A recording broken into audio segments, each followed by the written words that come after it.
সাকিব আল হাসানের ১৮ বছরের ক্রিকেট ক্যারিয়ারকে ছাপিয়ে গেছে তার মাত্র ৬ মাসের রাজনৈতিক জীবন। এই স্বল্প সময়েই তার জীবনে এসেছে বড় ধরনের ওলটপালট।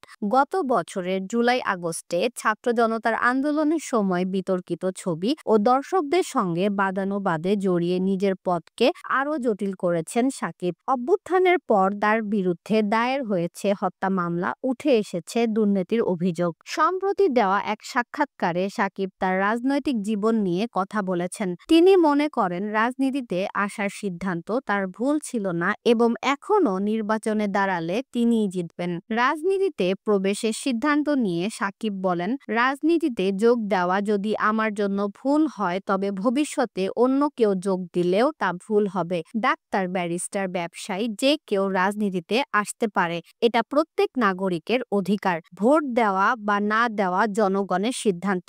আমি যখন এসেছিলাম তখন আমার উদ্দেশ্য ছিল মাগুরার মানুষের জন্য কাজ করা। আমি বিশ্বাস করি তারা আমাকে চেয়েছিল।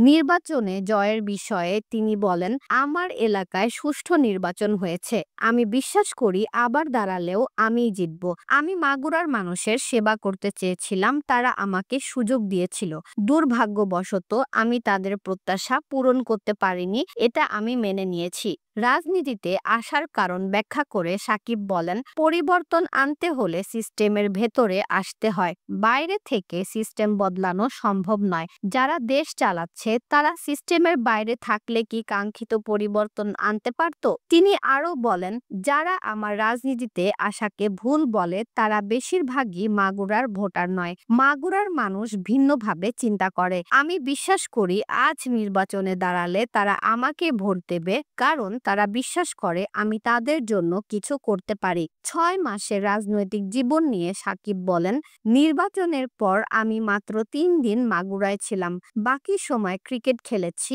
আর দেশের বাইরে ছিলাম। রাজনীতিতে পুরোপুরি জড়ানোর সময় পাইনি।